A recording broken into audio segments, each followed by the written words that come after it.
Hello friends, कैसे हो? I hope आप अच्छे होंगे। हम इस वीडियो के अंतर्गत देख रहे हैं जो आपके साइकोलॉजी यानी मनोविज्ञान से संबंधित जो भी क्वेश्चन प्रीवियस में इस पेपर में पूछे गए हैं हम उन्हें देख रहे हैं। ठीक है, ये आपके साइकोलॉजी से संबंधित क्वेश्चन रहेंगे जो भी हम हर वीडियो की तरह देखेंगे क्वेश्चन।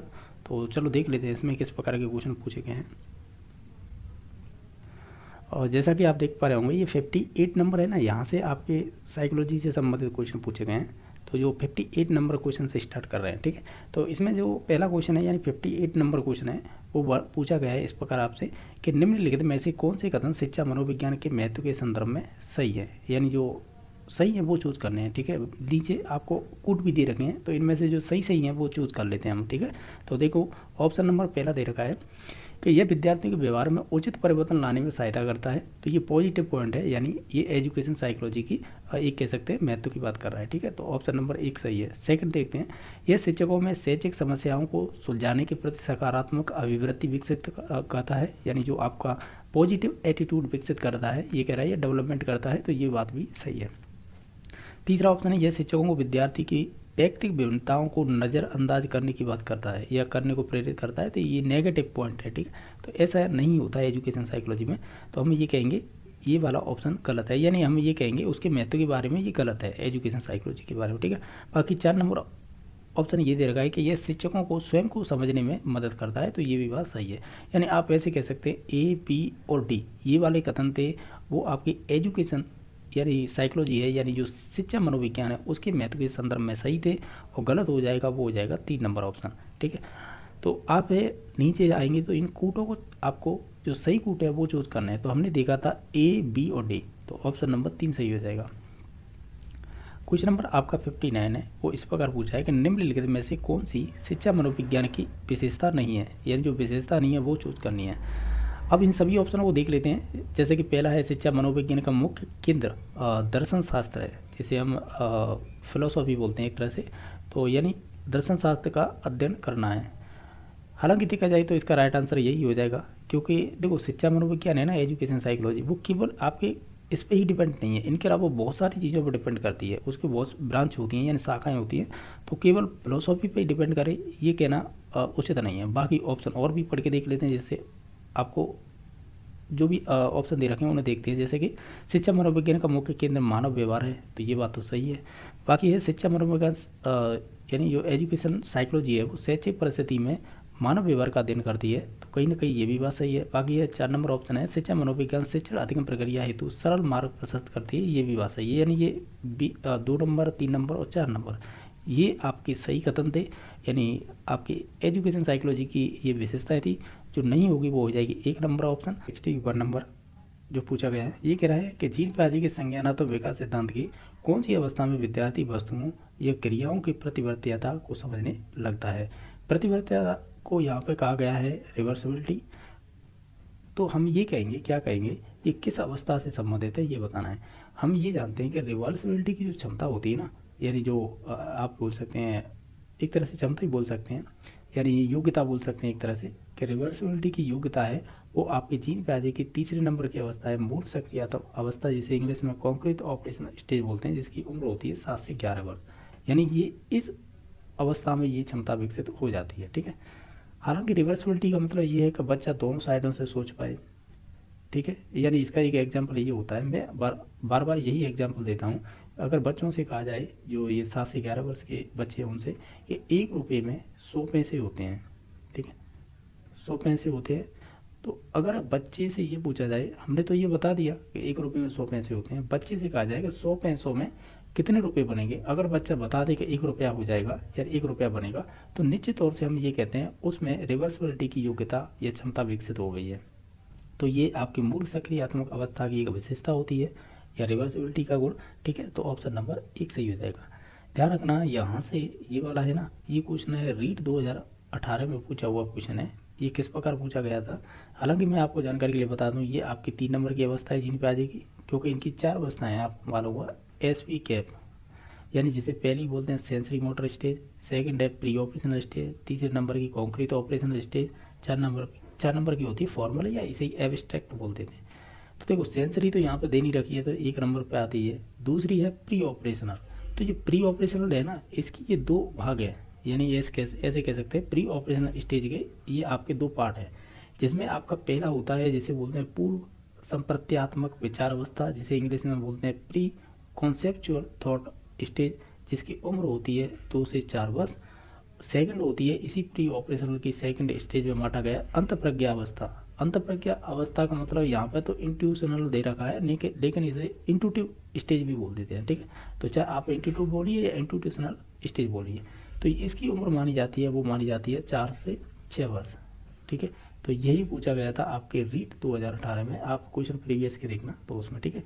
बाकी औपचारिक सक्रिय तो अवस्था है, ये 4 नंबर की अवस्था होती है, ठीक है। तो हमने ओवरऑल सभी बात कर ली है कि पहले नंबर की सेंसरी मोटर, दूसरे नंबर की प्री ऑपरेशनल, तीसरे नंबर की कॉन्क्रीट, 4 नंबर की फॉर्मल। और जो आपकी प्री ऑपरेशनल स्टेज होती है सेकंड नंबर की, उनकी दी है 2 अवस्थाएं थी, एक तो अंतःप्रज्ञा अवस्था और 4 नंबर की दे रखी है पूर्व संप्रत्यात्मक विचार अवस्था, ठीक है। बाकी 4 नंबर की अवस्था होती है औपचारिक सक्रियात्मक अवस्था, ठीक है। तो सभी चीज़ों की बात होगी। चलो नेक्स्ट देख लेते हैं। क्वेश्चन नंबर आपका नेक्स्ट है, देख पा रहे होंगे, ये 62 नंबर है। ये कह रहा है कोलबर के नैतिक विकास के सिद्धांतानुसार परंपरागत नैतिकता के अंतर्गत आने वाली नैतिक अवस्थाओं का सही कूट का चयन कीजिए। परंपरागत की बात कर रहा है यानी कन्वेंशनल की। आपको मालूम होगा इसकी शुरुआत जीन प्याजे ने की थी, बाद में उनके शिष्य रहे थे लॉरेंस कोलबर्ग यानी ये वाले। तो इन्होंने 3 लेवल बताए थे, ठीक है, और 6 स्टेज बताई थी। आपको केवल ये बताना है जो 3 लेवल बताए थे ना, उसमें जैसे मान लीजिएगा लेवल फर्स्ट है, ये लेवल 2 है, मैं समझाने के लिए कर रहा हूँ, हालांकि इसका राइट आंसर तो 3 नंबर ऑप्शन हो जाएगा ये वाला, ठीक है। और बाकी लेवल थर्ड है, तो इसे बोलते हैं प्री कन्वेंशनल, इसे बोलेंगे कन्वेंशनल, इसे बोलेंगे पोस्ट कन्वेंशनल। इसकी 2 उपअवस्थाएं, इसकी 2 उपअवस्थाएं, इसकी 2 उपअवस्थाएं। जो फर्स्ट वाली होगी ये वाली है दंड एवं आज्ञाकर्ता। सामाजिक अनुबंधन है, हालांकि देखो ये पहले नंबर की, ये दूसरा, ये तीसरा, और ये चौथा, और ये 5वां, और ये 6वां, जैसे आसानी हो आपके समझने में। तो देखो ये है ना सामाजिक अनुबंधन, ये आपकी जाके है, ये 5 नंबर की स्टेज है। बाकी सार्वत्रिक नीति परक है, ये आपकी 6 नंबर की स्टेज है। तो डायरेक्टली आंसर इसी वजह से लगा दिया, जो है ना अच्छे अंतर्वैयक्तिक संबंध, ये आपकी अवस्था हो जाएगी। जो 3 नंबर की है ना, इसमें हम देखते थे गुड गर्ल और नाइस बॉय, ये उसका उपनाम है, ये ध्यान रखना है, ठीक है। हालांकि मैं सभी के नाम बता देता हूँ। जैसे पहले नंबर की है, इसे बोलते हैं आप है इंग्लिश में बोलेंगे तो ऑबिडेंस एंड पनिशमेंट ओरिएंटेशन। सेकंड आती है इंस्ट्रूमेंटल रिलेटिव ओरिएंटेशन, ये सेकंड नंबर की हो जाएगी। 3 नंबर की हो जाएगी गुड गर्ल और नाइस बॉय, या इसका अन्य नाम है अच्छे अंतर्वैयक्तिक संबंध, जिसे इंग्लिश में कहेंगे गुड इंटरपर्सनल रिलेशन है ये, ठीक है, ये कह सकते हैं। पर 4 नंबर की स्टेज है ना ये वाली, 4 नंबर की, इसे बोलेंगे आप है लॉ एंड ऑर्डर यानी कानून वाली अवस्था। 5 नंबर की होती है सोशल कॉन्ट्रैक्ट, जो 2 नंबर में ऑप्शन में दे रखी है। और बाकी लास्ट की है वो सार्वत्रिक नीतिपरक, या इसे इंग्लिश में बोलेंगे यूनिवर्सल एथिकल प्रिंसिपल। तो इस प्रकार ये था, ठीक है। तो इसमें से राइट आंसर हमारे लिए हो जाएगा 3 नंबर ऑप्शन। मैंने समझा दिया है सभी अवस्थाओं की इंग्लिश में ना, तो आप इंग्लिश में याद रखें, क्योंकि ये कंफ्यूज कर देते हैं लास्ट में जाके कैसे अब ये क्वेश्चन है। अब हालांकि ये अच्छे अंतर्वैयक्तिक संबंध है, आपको कोरिलेट करने होंगे कि अच्छा ये उस अवस्था के बारे में बात हो रही है, उस लेवल के बारे में। हालांकि लेवल तो इन्होंने पहले ही बता दिया था कि परंपरागत के संबंध में कौन सी इसमें से अवस्था है। तो आपको एक आइडिया लगाना था कि एक तो गुड गर्ल नाइस बॉय वाली है जो 3 नंबर की अवस्था है परंपरागत में, और परंपरागत में ही 4 नंबर की अवस्था आती है, वो आती है लॉ एंड ऑर्डर। तो आपको ये खुद से सोचना होगा, ठीक है। ये अच्छे क्वेश्चन बनते हैं, तो ऑप्शन नंबर इसका 3 सही हो जाएगा। क्वेश्चन नंबर आपका 63 नंबर है, जो पूछा गया है कि अधिगमकर्ता के विकास के संदर्भ में निम्नलिखित में से कौन सा कथन सही है। जैसे कि इनमें ये आपको कथन दे रखे हैं और लास्ट में जाके आपको ये कूट दे रखे हैं। तो जैसे ये पहला ऑप्शन कह रहा है कि विकास पूर्वानुमानित होता है, यानी हम विकास का प्रेडिक्टेबल होता है, यानी हम प्रेडिक्टेबल मतलब ये है कि उसे पूर्व कथनी बोल सकते हैं या पूर्व अनुमानित बोल सकते हैं, ठीक है। तो ये बात सही है। दूसरा है विकास है अंत से संपूर्ण की ओर बढ़ता है, ये गलत है। ऐसे बोल सकते हैं, इसका उल्टा क्रम हो जाएगा, संपूर्ण से अंश की ओर होता है, ऐसे बोल सकते हैं, अंश से संपूर्ण की ओर नहीं होता है, ठीक है। तो ये गलत है ये वाला। बाकी विकास रे के पथ पर आगे बढ़ता है, ये गलत है। रे के पथ पर नहीं बढ़ेगा, स्पाइरल होता है, ठीक है, यानी वर्तुलाकार। तो ये भी गलत हो गया। चौथे नंबर का ऑप्शन है कि विकास के सभी आयाम समन्वित होते हैं, यानी इंटीग्रेटेड होते हैं, ये बात सही है। तो हम ये कहेंगे इसमें से जो सही है वो ए है और डी है, ए और डी ऑप्शन नंबर 2 में हुआ, तो यही राइट आंसर हो जाएगा, ठीक है। नेक्स्ट है, ये कह रहा है क्वेश्चन के बांडुरा के अनुसार लोग बार बार दंड प्राप्त करने वाले मॉडल की बजाय उस मॉडल को चुनना अधिक पसंद करते हैं जो अच्छे परिणाम देने में प्रवीण हो। तो इस कथन में अवलोकनात्मक अधिगम की कौन सी प्रक्रिया सम्मिलित है? हालांकि देखा जाए, जब आप अल्बर्ट बांडुरा पढ़ेंगे ना, तो उन्होंने सामाजिक संज्ञानात्मक सिद्धांत दिया था, ठीक है। तो उसमें उसने प्रयोग किए थे ना, जो अल्बर्ट बांडुरा है, तो इसका एक खुद का ही बेटा था इसका, उसका नाम था अल्बर्ट, ठीक है। और साथ ही साथ इन्होंने बेबी डॉल, जो बेबी डॉल थी ना, उस पर प्रयोग किए थे। इसके अलावा जोगरों पर, तो ये ध्यान रखना, इन पे जब प्रयोग किए थे तो उन्होंने बहुत परिस्थिति अलग अलग बताई थी। एक तो हिंसात्मक कहानी के रूप में प्रदर्शित की थी, कुछ अच्छे गुणों को लेकर की थी। तो ये वही कथन बना के पूछा है कि लोग बार बार दंड प्राप्त करने वाले मॉडल की बजाय उस मॉडल को चुनना अधिक पसंद करेंगे जो अच्छे परिणाम देने में प्रवीण हो। तो ये पहली बात तो ये है कि आपको ये सेंटेंस एक भूमिका बना के दी है, आप बताइएगा जो अधिगम के, यानी आप ऐसे बोल सकते हैं कि जो आपके अल्बर्ट बांडुरा हैं अपने सिद्धांत में 4 स्टेप बताते हैं, बच्चे इस प्रोसेस के थ्रू सीखते हैं। पहली होगी इसमें से अटेंशन, जो 3 नंबर में दे रखी है, ये पहले नंबर पे आती है। दूसरी आती है रिटेंशन, तीसरे नंबर पे आती है प्रोडक्शन, 4 नंबर पे आती है मोटिवेशन। तो ये जो स्टेटमेंट बनाए हैं ना, वो आपके अवधानात्मक है ना, जैसे आप अटेंशनल बोल रहे हैं, तो इसी स्टेप से ये सीखना प्रारंभ करेंगे। तो ये अच्छे कह रहे हैं ना कि अच्छे परिणाम देने में प्रफुल्ल होते हैं, तो वो अटेंशन के थ्रू होते हैं, ठीक है। आप ये कह सकते हैं शुरुआती स्टेप यही होगा, तो इसी के द्वारा वो ध्यान देते हैं। ये अवधान, यानी ये लिखना है ना अवधानात्मक को, इसे ही अवधान बोल सकते हैं, तो इसी से स्टार्ट होता है। तो इस वजह से हम ऑप्शन नंबर 3 पे जाएंगे, क्योंकि इसमें ही बच्चा ध्यान देता है। तो ऑप्शन नंबर इसका 3 सही हो जाएगा। बाकी इस सिद्धांत को ध्यान रखना है, एक क्वेश्चन बना था रीट में, क्या बना था कि इनके सहयोगी कौन है, ठीक है। तो ये ध्यान रखना है, मैं नाम बता देता हूँ, वाल्टर इनके सहयोगी रहे हैं, ठीक है। हालांकि सिद्धांत तो अल्बर्ट बांडुरा ने दिया था, लेकिन सहयोगी कौन रहे हैं, वाल्टर। इनके अन्य नाम आते हैं, जैसे कि ये अवलोकनात्मक सिद्धांत कहलाता है। इसके अन्य नाम आते हैं जैसे परीक्षणात्मक, परीक्षण बोल सकते हैं, या मॉडलिंग बोल सकते हैं थ्योरी। इनके अन्य नाम है, परीक्षण हो गया, अवलोकन हो गया, मॉडलिंग हो गया, अनुकरण हो गया, इसके उपनाम है, ठीक है। हालांकि हमें जो पूछा था इसका राइट आंसर हो जाएगा 3 number option. Question number next है, इसमें पूछा गया है कि अधिगम के केंद्रीय विचार के नीचे दिए जा रहे हैं, यानी अधिगम के केंद्रीय विचार नीचे दिए जा रहे हैं। तो जैसे कि इसमें ऑप्शन दे रखे हैं, उन्हें देख लेते हैं कि अधिगमकर्ता अपने ज्ञान के निर्माण हेतु सक्रिय रहते हैं, ये बात सही है। ज्ञान निर्माण की प्रक्रिया में सामाजिक अंतःक्रिया महत्वपूर्ण होती है, ये भी बात सही है। उपरोक्त 2 केंद्रीय विचारों के आधार पर निर्मितवादी अधिगम प्रक्रिया संतरम में कौन सा विकल्प सही होगा? तो हम ये कहेंगे दोनों की बात हो रही है, तो ये दोनों ही सही होंगे, तो ऑप्शन नंबर 3 सही हो जाएगा। क्वेश्चन नंबर 66 है, इसमें पूछा गया कि निम्नलिखित में से कौन सी अधिगम की सही विशेषता इसमें से नहीं है? पहला ऑप्शन है अधिगम उद्देश्यपूर्ण होता है, यानी ये बात सही है। अधिगम का मापन है निष्पादन यानी परफॉर्मेंस के आधार पर होता है, ये भी बात सही है। अधिगम से नई क्रियाओं का अर्जन होता है और पुरानी क्रियाओं में परिमार्जन यानी मॉडिफाई करते हैं, ये भी बात सही है। बाकी ये थकान है ना, ये गलत दे रखा है। थकान और परिपक्वता इत्यादि से होने वाले परिवर्तनों को अधिगम कहा जा सकता है, ये गलत है। हालांकि ये अगर थकान नहीं होती, ये परिपक्वता के साथ है, आपकी चाहे अधिगम जुड़ा होता या आपका अभ्यास जुड़ा होता, तब ये सही हो जाता, ठीक है। तो ये मैं स्टेटमेंट बताया ना, ये वाला इतना, ये आपके रीट क्यों आर-टेट 2011 में पूछा है, यही कथन आपके, ठीक है, आर-टेट में, ठीक है। यानी जो रीट से पहले आर-टेट हुआ करते थे उसमें यही कथन पूछा था, लेकिन यहाँ पर गलत क्यों हो गया? क्योंकि थकान के थ्रू है ना, कोई भी अधिगम नहीं होता है, ये गलत दे रखा है। इस वजह से हमें यही पूछा था कौन सी विशेषता नहीं होगी, तो वो 4 नंबर की नहीं होगी।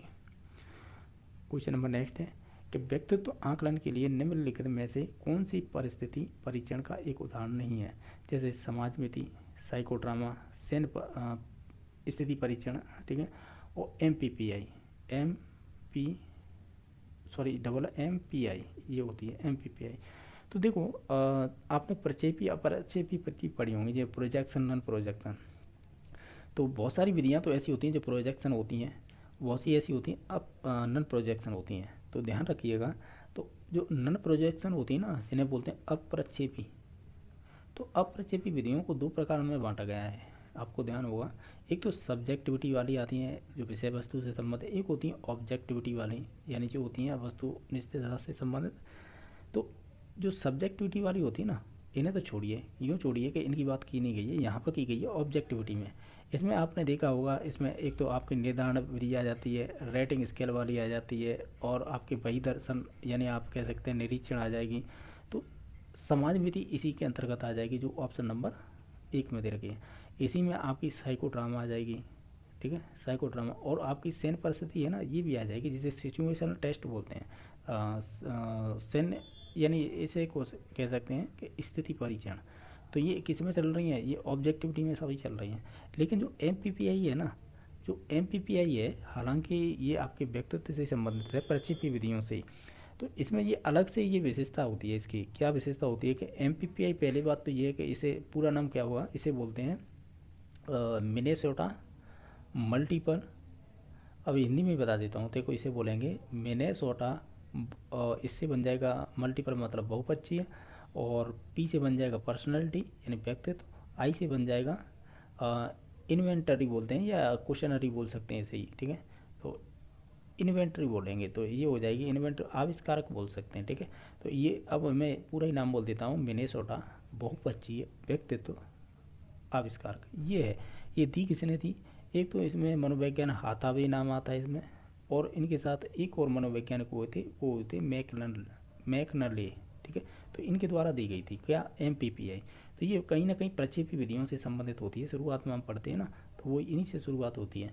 बाकी और बात करें, एक अपने जयपुर के हुए हैं मलिक, उन्होंने दी थी कौन सी, यही विधि है वो भारत में अपनाई गई थी, इसका नाम था आगे जी लग रही है, बाकी बात फिर MPI, इसे बोलेंगे जोधपुर बहुपक्षीय व्यक्तित्व आविष्कार। ये आपकी दी थी भारत के अंदर मलिक और जोशी ने, यानी मलिक और जोशी ने। तो ये भी क्वेश्चन बन जाते हैं इस प्रकार के।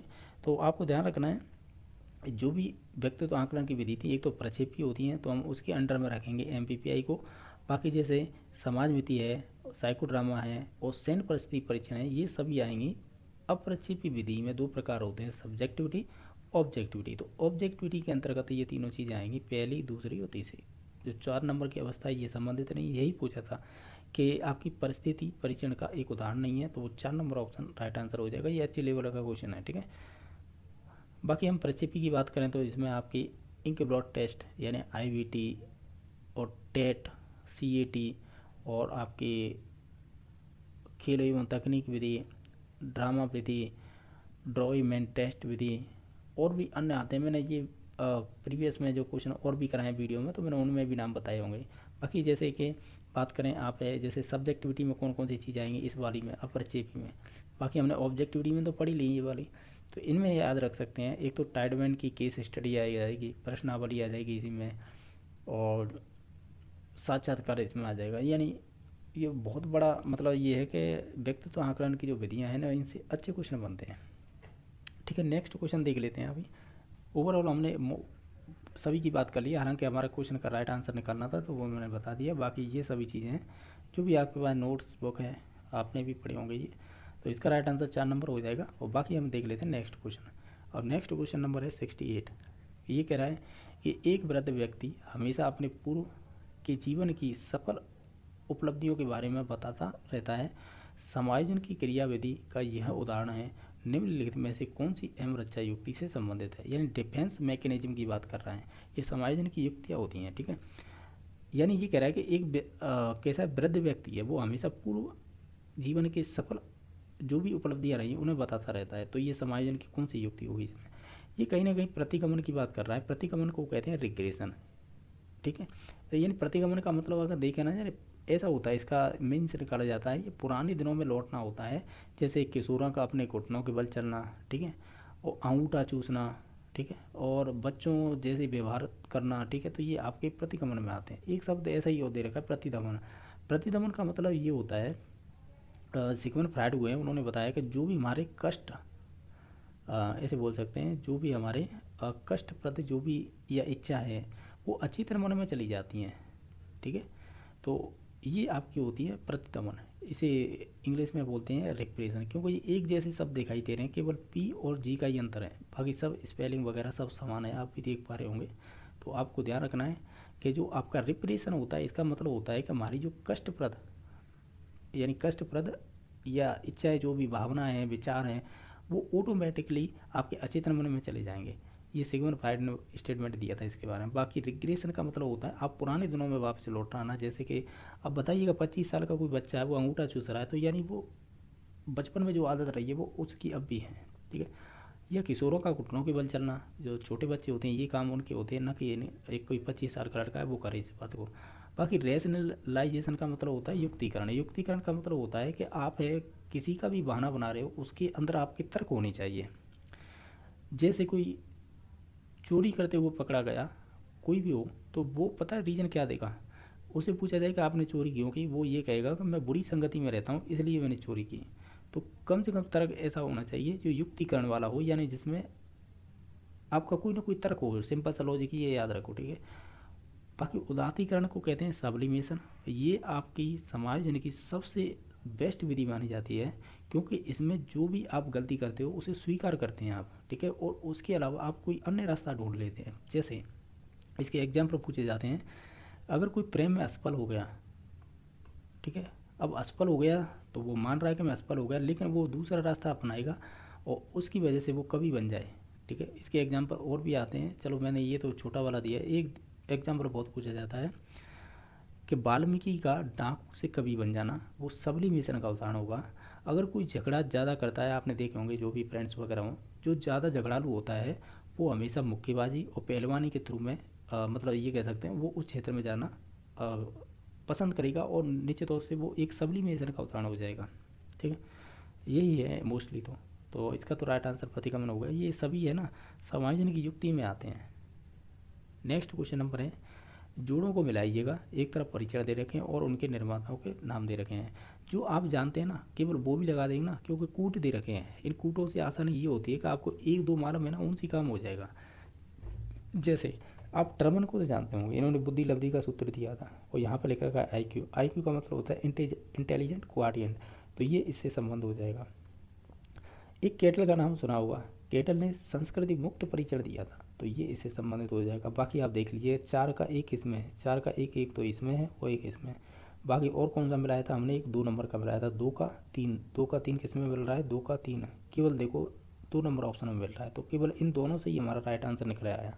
और बाकी आप मिला लीजिएगा। पास एलोंग परीक्षण है, ये आपके अलेक्जेंडर से संबंधित हो जाएगा। और एक ये सम्मिलन सिद्धांत, ये जेजोंग से संबंधित हो जाएगा, ठीक है। तो इस प्रकार इसका ऑप्शन नंबर 2 सही हो जाएगा।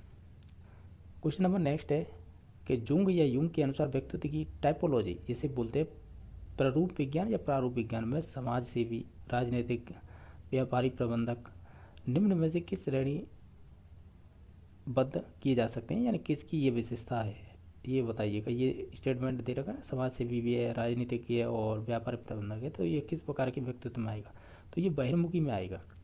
ध्यान रखना, अगर ये पूछा जाए व्यक्तित्व वर्गीकरण का सबसे बेस्ट कौन सा वर्गीकरण है, तो वो ये युंग का ही नाम आता है, ठीक है। ध्यान रखना, इन्होंने 2 प्रकार बताए थे, एक तो इंट्रोवर्ट और दूसरा बताया था एक्सट्रोवर्ट। लेकिन कुछ दिनों के बाद है इनमें विवाद बनने लगा है, इनके सिद्धांतों को लेकर बहुत से मनोवैज्ञानिक इसे ट्रोल करने लग गए कि आप कैसे कह सकते हैं कि केवल इंट्रोवर्ट ही और एक्सट्रोवर्ट ही होते हैं, क्योंकि इनके दोनों के मध्य के भी तो हो सकते हैं व्यक्तित्व वाले। तो फिर इन्होंने प्रयोग कहा था इन सभी की बात को सुनते हुए कि फिर इन्होंने कह सकते हैं उभयमुखी प्रकार का एक और जोड़ दिया था। इस प्रकार ये 3 प्रकार बता दिए, पहला अंतर्मुखी, दूसरा बहिर्मुखी, तीसरा हो गया उभयमुखी। लेकिन जो समाज सेवी होते हैं और जो राजनीतिक होते हैं और या व्यापार प्रबंधक होते हैं, इनमें बहिर्मुखी व्यक्तित्व पाया जाता है, ठीक है। तो ऑप्शन नंबर इसका 4 सही हो जाएगा। और क्वेश्चन नंबर नेक्स्ट है कि एक व्यक्ति अपने स्वयं को समझने और प्रभावी रूप से अपने जीवन को निर्देशित करने की योग्यता रखता है। गार्डन के अनुसार व्यक्ति निम्नलिखित में से किस प्रकार के फ्रेमवर्क यानी फ्रेम ऑफ माइंड यानी मन की रूपरेखा रखता है। हालांकि देखा जाए इस प्रकार का ये स्टेटमेंट हार्वर्ड गार्डन से संबंधित है, जिन्होंने बुद्धि के पहले 7 प्रकार बताए थे यानी खंड, फिर उसके बाद एक इसमें जोड़ा था, ये 8 हो गए, फिर एक जोड़ा तो 9 हो गए, टोटल वर्तमान में 9 है। तो आप बताइएगा ये विशेषता दे रखी है कि एक व्यक्ति अपने स्वयं के बारे में समझने और प्रभावी रूप से जीवन को निर्देशित करता है, तो इसके लिए हम शब्द यूज करते हैं इंट्रा, ठीक है। स्वयं से संबंधित होता है वो इंट्रा होता है, दूसरों की भावनाओं को समझते हैं तो उसे इंट्रा बोलते हैं। तो इसका ऑप्शन नंबर 2 सही हो जाएगा, ठीक है। इनकी एक बुक थी फ्रेम ऑफ माइंड, ठीक है। इसमें बताया गया था शुरुआत में 7 प्रकार, फिर उसके बाद इसमें 1 प्लस फिर 1 प्लस, इस प्रकार 9 प्रकार हो गए वर्तमान में। 9 प्रकारों को इस प्रकार याद रख सकते हैं, मैंने बताया था LML इज वेन और 1983, यानी 1983 में ये सिद्धांत दिया गया था। ये बुक थी फ्रेम ऑफ माइंड। एल से हो जाएगा लिंग्विस्टिक यानी भाषिक बुद्धि। एम से हो जाएगा म्यूजिकल संगीत। इस एल से संबंधित हो जाएगा लॉजिकल यानी तर्क वाली। ये आई है ना, इस आई की दो चीज़ें हैं जहाँ पर ये पूछा है ना इंट्रा, एक तो हो जाएगी इंट्रा और दूसरी हो जाएगी इंटर। एस से हो जाएगी स्पाइशियल, ये स्थानिक बुद्धि बोलते हैं। बी से हो जाएगी बॉडी कानेस्थेटिक यानी जो आपकी शारीरिक गति वाली। ई से हो जाएगी एक्सटेंशियल यानी जिसे अस्तित्ववादी। एन से हो जाएगी नेचुरलिस्टिक यानी प्राकृतिक। ये आपके टोटल 9 प्रकार थे, ठीक है। तो ओवरऑल इनकी विशेषताओं से क्वेश्चन बन जाते हैं। नेक्स्ट क्वेश्चन नंबर देख लेते हैं। नेक्स्ट क्वेश्चन नंबर है, ये पूछा गया है कि निम्नलिखित में से कौन सा अभिप्रेरणा का परिप्रेक्ष्य विद्यार्थियों के व्यक्तिगत विकास, उसके अपने भाग्य चयन की स्वतंत्रता और सकारात्मक गुणों की क्षमता पर बल देता है। ये किससे संबंधित है, जैसे व्यवहारवादी, संज्ञानात्मक, सामाजिक या मानवतावादी। अगर आप इन सभी ऑप्शन को ध्यान से देखें तो इसका राइट आंसर हो जाएगा ये कहीं ना कहीं मानवतावादी की बात कर रहा है, ठीक है। यानी ये कह रहा है कि जो भी अभिप्रेरणा का परिप्रेक्ष्य होता है वो विद्यार्थी के व्यक्तिगत विकास और उसके अपने बाकी की चयन की स्वतंत्रता और सकारात्मक गुणों की क्षमता को बल देता है, तो वो आपका मानवतावादी देता है, जिसे बोलते हैं ह्यूमनिस्टिक। ह्यूमनिस्टिक में कौन से मनोवैज्ञानिक आते हैं, तो इनका नाम आता है अब्राहम मैस्लो। ये आपने नाम सुना होगा। अब्राहम मैस्लो ने क्या किया था, इन्होंने ये है एक हायरार्किक थ्योरी दी थी। इन्होंने इसमें 5 स्टेप बताए थे जिनका नाम थे पी स्लैश के नाम से। यानी इन्होंने ऐसे कहा था कि जो भी मनुष्य होते हैं, इन्होंने पिरामिड के थ्रू समझाया था कि जो उनकी जो आवश्यकताएं होती हैं जो फिजिकली, तो वो उन्होंने उसे बताया था निम्न स्तर। इसके बाद अगली आती है एस, जिसे बोलते हैं आप सेफ्टी। यानी ये ओवरऑल देखा जाए था तो ये समाज के अंदर ये विशेषता होती है, जैसे कि पहले फिजिकली होगी यानी भूख प्यास इस प्रकार की। फिर सेफ्टी समाज में चाहेगा, सेफ्टी के बाद उसे प्यार करने वाला भी चाहिए, प्यार करने के बाद है उसे सम्मान भी चाहिए, सम्मान का मतलब है एस टी, ये वाले ई वाली है ना एस टी बोलते हैं, सम्मान चाहिए। और लास्ट में होती है सेल्फ एक्चुअलाइजेशन, साधु संत बनना एक तरह से, यानी अच्छे व्यक्तित्व वाला। तो ओवरऑल देखा जाए क्वेश्चन ये बनता है कि निम्न अवस्था कौन सी थी, वो फिजिकली हो जाएगी। लास्ट कौन सी उच्चतम अवस्था है, वो सेल्फ एक्चुअलाइजेशन हो जाएगी। मध्य की ये तीनों अवस्थाएं ये ईगो से संबंधित हो जाएंगी। और जो सेल्फ एक्चुअलाइजेशन है ना, जो लास्ट वाली अवस्था है वो हो जाएगी सुपर ईगो। और जो शुरुआत की अवस्था है वो हो जाएगी आपकी इड, ठीक है। ये ध्यान रखना है, ये संबंध बताया था, ये सेगमेंट फ्राइड के ये शब्द है, ठीक है। तो ये से कोरिलेट किए गए थे, जैसे ये सुपर ईगो हो जाएगा, ये मध्य में है तो ईगो हो जाएंगे, और लास्ट जो शुरुआत का है वो हो जाएगा इड से संबंधित है, ठीक है। तो इस प्रकार ये बांटा गया था। और एक चीज़ ध्यान रखें, अब्राहम मैस्लो ने तो ये स्टेप बताए थे 5। इनके अलावा इन्होंने जो प्रेरक होते हैं ना, उनको भी 2 भागों में बांटा था। एक तो होते हैं आपके जन्मजात, एक होते हैं अर्जित। जन्मजात वही हैं जो जैविक होते हैं मोस्टली, जैसे कि भूख प्यास। ये अर्जित मीन्स ये कि समाज से अर्जित किए जाते हैं, चाहे वो अवार्ड हो या आपकी अचीवमेंट हो, और ये अन्य प्रकार भी हो सकते हैं। तो ओवरऑल ध्यान रखना, इसका राइट आंसर 4 नंबर ऑप्शन हो गया था। क्वेश्चन नंबर आपका नेक्स्ट है जो है 73 नंबर। वो किस प्रकार पूछा है, वो इस प्रकार पूछा है, इसमें पूछा है कि एक विद्यार्थी एक कोर्स के परीक्षण में अच्छी ग्रेड प्राप्त करने के लिए कठिन या परिश्रम पूर्वक अध्ययन करता है, तो ये उदाहरण किसका है। तो ये आपके एक्सटर्नल यानी बाह्य अभिप्रेरणा का उदाहरण हो जाएगा, ठीक है। तो ऑप्शन नंबर 4 सही हो जाएगा। हालांकि आपको ये क्वेश्चन पढ़ने में ऐसा लग रहा होगा कहीं ना कहीं इंटरनल की बात हो रही है, ध्यान से पढ़ें। तो ये कह रहा था एक विद्यार्थी एक कोर्स के परीक्षण में अच्छे अंक ग्रेड प्राप्त करने के लिए कठिन परिश्रम कर रहा है, तो इस वजह से ये एक्सटर्नल हुआ, ठीक है। तो ऑप्शन नंबर इसका 4 सही हो जाएगा। क्वेश्चन नंबर नेक्स्ट है, निम्न में से कौन बी के पासी द्वारा निर्मित सृजनात्मकता परीक्षण का उप परीक्षण नहीं है, इनमें से वो बताना है, ठीक है। तो जैसे कि इसमें से हो जाएगा जो आपके सामान्य उपयोग परीक्षण है ये इसमें नहीं आता है, बाकी आपकी समस्या अवलोकन परीक्षण इसी में आता है, उप परीक्षण में ही परिणाम परीक्षण भी आता है, जिज्ञासा परीक्षण भी आता है। जो नहीं आता है वो हो जाएगा 2 नंबर ऑप्शन। क्वेश्चन नंबर आपका 75 नंबर है। इसमें पूछा कि प्रतिभाशाली बालकों को स्कूल में सफलता के लिए प्रोत्साहित करने के सर्वोत्तम तरीके के बारे में अनुसंधान सुझाते हैं कि इनमें से कौन सा ऑप्शन ऐसा होगा जो संबंधित है। आप पहले ऑप्शन को देखिए, ये स्वयं के लिए अधिगम से प्रेम करने हेतु प्रोत्साहित करना, कहीं ना कहीं ये पॉजिटिव पॉइंट है तो हो सकता है, बाकी और भी देख लेते हैं। उन्हें अपने माता पिता की उच्च आकांक्षाओं को याद दिलाना चाहिए, तो ऐसा कोई लॉजिक नहीं है, ये गलत हो जाएगा। पुरस्कार जो पुरस्कार है उसके लिए उन्हें प्रतियोगिता प्रवृत्ति को प्रोत्साहित करना चाहिए, तो ये पुरस्कार है ना ये नेगेटिव है, ठीक है।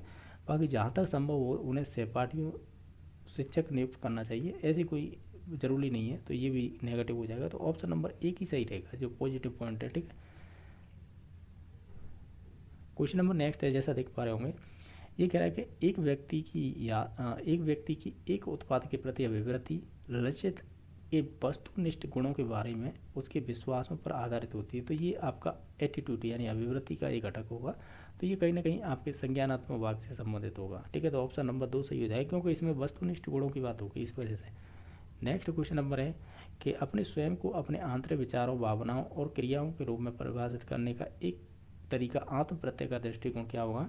जब खुद से ही सब चीज़ें संबंधित होती हैं तो वो स्वतंत्र होती हैं, यानी हमारे खुद से ही संबंधित है, तो ये आपकी इंडिपेंडेंट होती हैं यानी स्वतंत्र होती हैं।